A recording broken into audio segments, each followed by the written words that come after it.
Ladies and gentlemen, good evening. Welcome to this press conference with Mari Pangestu of Indonesia. Madam Pangestu will go directly to your questions. We will have 30 minutes, and I would be very grateful if, as before, you would limit yourself to just one in the interest of fairness and time. Thank you very much. Let's go straight to questions. Yes, Jerry, please. Yes, my name is Jerry Hagstrom. I'm an agricultural writer from Washington. And I noticed that you got your PhD at the University of California at Davis, which we consider one of the finest agricultural schools in the United States. But your bio doesn't say anything about you studying agriculture. Did you learn anything about agriculture there?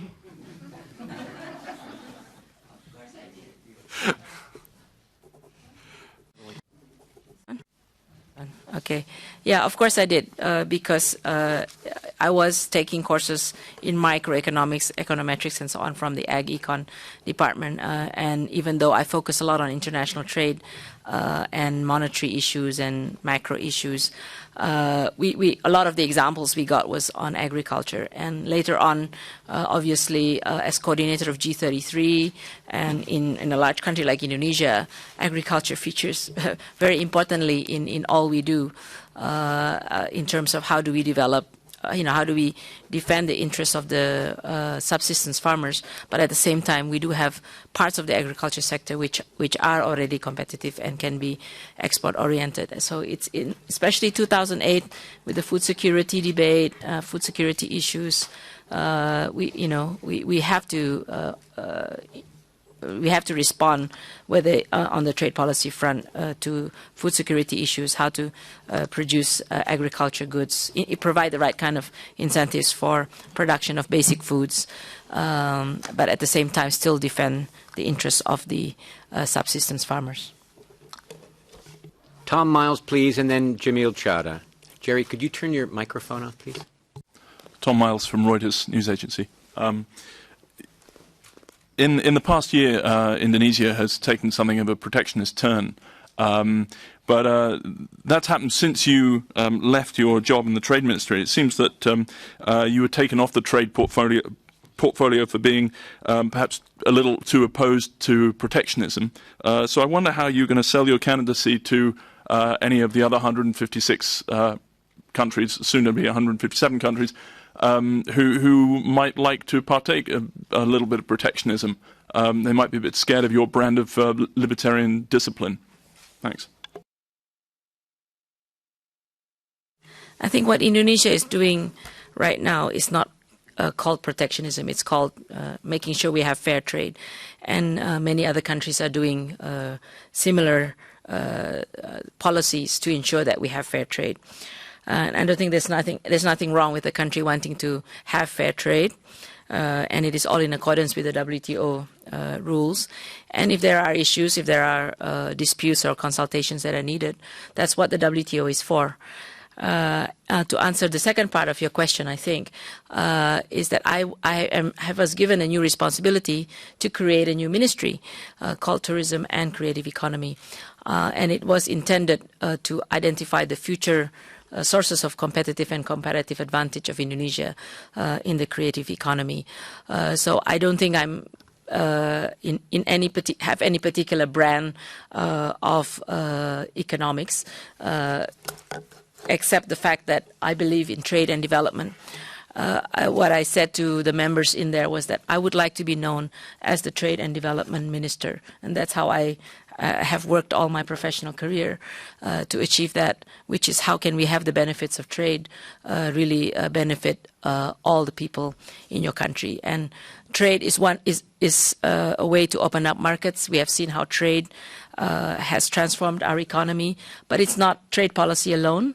You have to have complementary policies to make sure that the benefits are more distributed evenly, and to make sure that sectors and groups that are disadvantaged or have adverse effects are you prepare adjustment policies. I'm not saying that we got it all right, but we go into the political and policy making world with that mindset, and I've had to face a lot of challenges in terms of delivering trade that transforms your country on the one hand, but at the same time making sure that you address the issues and concerns of making sure trade is more equally shared, as well as the adverse effects on particular sectors. And that includes when you negotiate bilaterally or regionally or multilaterally, making sure that the sectors that you think are being hurt are being addressed in the way you open up, as well as capacity building. Yes, please. It's to Jamil Chada and then to Dan Prusen. Jamil, you have the floor. Madam, I'm a journalist from Brazil. My question is about the rotation in the WTO system. There is no such a thing, but some countries claim that it would be the turn of Latin America or Africa. Obviously, you don't believe this, otherwise you wouldn't be here. But still, do you think it's a reasonable thing to think that since the UN, for example, has this system and others have this system, would it be fair to have this system here as well? I believe the WTO is, the Director-General of the WTO should be chosen based on merit and capability and capacity and competency, but also be based on their experience and skill and knowledge to understand the 157 members of this organization, which come from different regions, which come from different levels of development.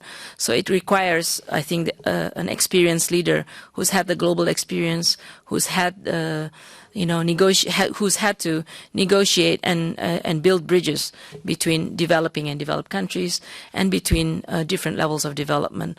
And I believe that I do have those skills and experience. I am a tenacious negotiator. Don't be fooled by this smile. I can be tough when I need to be. I've been the coordinator of G33, and as you know, G33 is very wide levels of development and very wide positions, but we could find the consensus. I have also been taking a leadership role in many of the regional negotiations and bilateral negotiations that we've had to do, and most importantly, in a large developing country like Indonesia, as the first question indicated, we are always faced with different interests, different considerations that we always have to find the consensus. And I'm very passionate about what I do, and I believe very much in how trade can transform developing economies, as I have seen it help my economy. But as I said earlier, we have to do it in a way that ensures that both in the national level as well as when we negotiate multilaterally, that the adjustment problems and structural issues that are being faced by each country or each sector, we need to build that into our domestic policies and in the way we structure the negotiations. Dan Prusen and then Gunilla von Hall, please. Dan. Yes, Daniel Prusen with BNA in Washington. My question was the one Jamil posed, so I'll come up with a new one now. I'm going to ask the same question I asked Ms. Gonzalez, and that is, normally one doesn't run for a contest like this unless one has an idea of what support you will have. I assume before you decided to launch your candidacy that you've consulted with perhaps your regional partners to see what support they would give you for your candidacy. So I'm wondering if you can say today whether the ASEAN countries are backing you for this, and what other Asian countries, China for example, might be backing your candidacy. Thank you. I think you first start with the candidacy from your own country, and obviously the president, my leader, decided to put forth Indonesia's name because we have been, as you know, we are an emerging nation, and we have tried to play a more proactive role in global governance. Whether we are a member of G20 and in the WTO context, we have been coordinator of G33, we are members of Cairns Group, G20, NAMA 11, and also we are in ASEAN and APEC and so on. So we have played a bigger role and a more proactive role in global governance. And the ASEAN economies have indicated tacit support. They have discussed this at the ASEAN senior officials meeting, as well as at the ministerial level. And I do believe that we will get the support from ASEAN countries.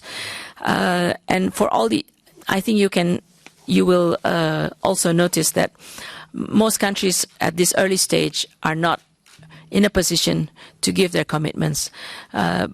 So I think, once again, I will repeat the answer to the previous question, which is I think all countries right now are weighing and considering all 9 candidates. I think this is the most candidates that this organization has ever had in terms of candidacy. It's probably the most excitement you've had in Geneva for a while. And so I think all countries are weighing competency and merit-based and capacity and capability with that in mind, as well as obviously diversification considerations. Gunilla, please. Yes, Gunilla von Hall, Swedish Svenska Dagbladet. I'm going to ask you also the same question I asked Ms. Gonzalez. It's the first time that there are 3 female candidates. And how important do you think it is? Of course, merit is the most important. But how important do you think it is also to have a woman as the head of this organization? Will it make any difference in the way things are being dealt with? Thank you. I'm a strong believer that there should be more capable women in the top levels of all institutions, whether they are international institutions or elsewhere. I am one out of the 4 cabinet members who are women. Our president actually campaigned on this, saying that I'm going to have 4 women, I'm going to have 5 women in the cabinet. And they are important portfolios based on merit and capability. And I think it's important for 2 reasons: to show that, the glass ceiling concept, that there is a glass ceiling probably, but if you're capable, if you work hard, if you can show that you can do the work and be tough and do all that is needed to do to make the outcome and the organization work, then you can also be a role model for other women who feel that there is a glass ceiling. I believe that yes, there is a glass ceiling, but if you can show that you are capable, you can break it. And once you're there, it's very important for you to deliver. And I believe that in my 7 years as trade minister, the trade was almost tripled, and I put in a lot of reforms, trade policy reforms as well as bureaucratic reforms in the institution. And I would like to believe that it is capability and merit first of all, but diversification is important in any organization, and diversification can be gender, can be region, by the way, and it makes any organization better, functioning better if they have diversity, because you're learning from each other.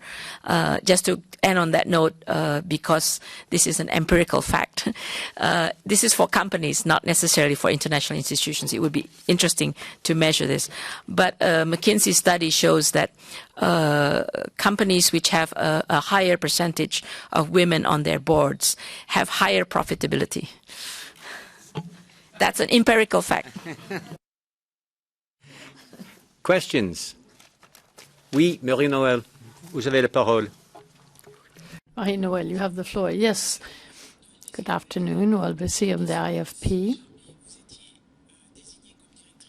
If you become the Director General of the WTO, what would be your priorities for your first year in office?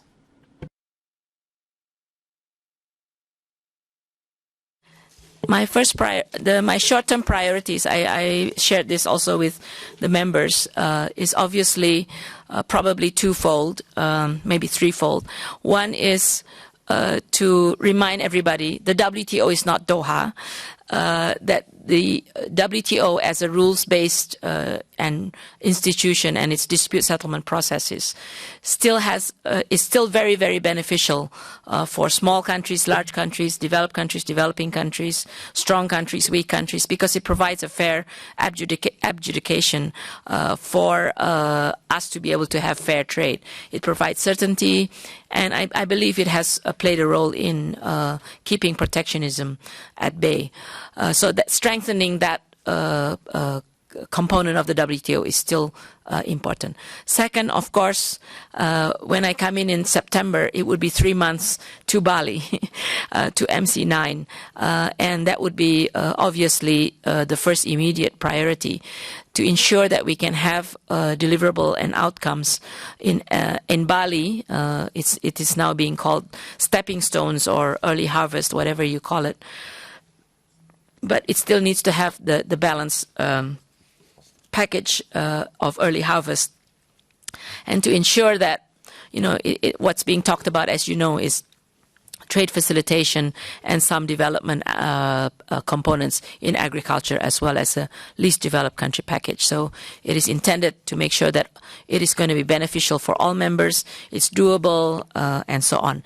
But early harvest, in terms of my priority, early harvest should not be the only harvest. We need to also think about post-Bali, how we can complete the rest of the Doha package. Because I still strongly believe that we should never lose sight of the big harvest, the grand bargain, which is Doha, and all the billions of dollars it can, or trillions of dollars, depending which estimate you are using, that it can benefit for the global economy, for development, for creation of jobs, and reducing poverty. And probably my last priority is obviously on the management side, to make sure that the WTO as an institution, the way I'm going to manage it, will be supporting its members in the most effective way. Questions?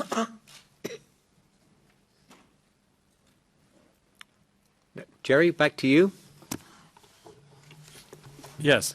There's a lot of talk about getting support from different places, and there are people who think it would be good to have support from the United States, good to have support from China, and there are others who think that if either one of them were come out in favor of a candidacy, it could be the kiss of death.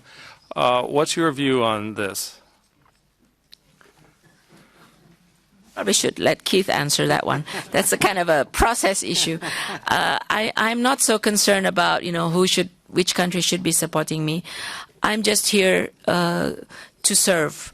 I have 25 years of experience. I have the skills. I have the knowledge. I have the passion. I have the energy. And I don't give up easily, as I said. I'm a tenacious negotiator. I think I'm here to serve the members. I'm here to serve the institution because I'm very strongly committed to the multilateral trading system. And I strongly believe that delivering on a global trade deal and achieving flows of trade at the global level is still the way to go to achieve trade and development. So if members want to support me as the Director General because of all those capacities, then I'm ready to serve. Further questions? Dan Prusen? Yes, Ms. Pangestu, there's been a lot of concern expressed privately by diplomats that this race could turn ugly quickly because of the broad number of candidates in the race. The possibility of tensions between members is much stronger than if you have a sort of limited field. And this could have very negative implications for the Bali ministerial.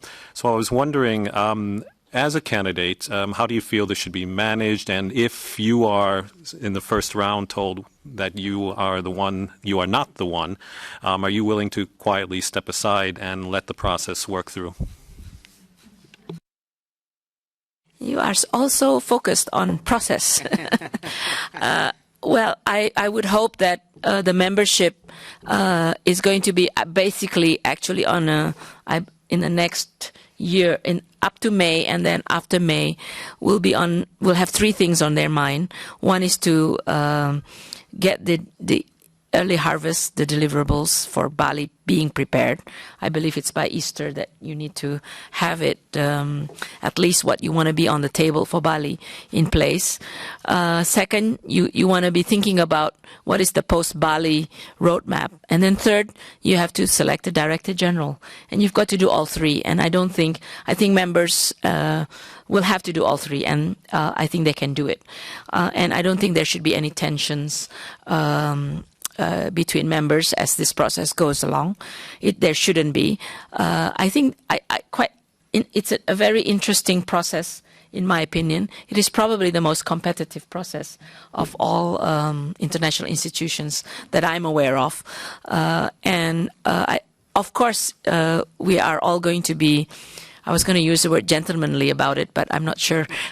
We're going to all be good sports. We're all going to be good sports because we came into this race with, at least I came into this, if you can call it a race, or my country proposed myself as the candidate because we believe very much in strengthening, contributing to global governance, and I agreed to be my country's candidate because I believe very passionately about the strengths and the benefits of the multilateral trading system, and I do think that with my experience as coming from a large developing country and having to deal with development issues, having experience in the global and regional negotiations, and being part of all those groups and having to negotiate with different levels of development and finding the consensus. I have the experience, the skill set, the passion, the energy to contribute to the system. So we want to be able to see this WTO and the multilateral trading system continue to grow and be strengthened.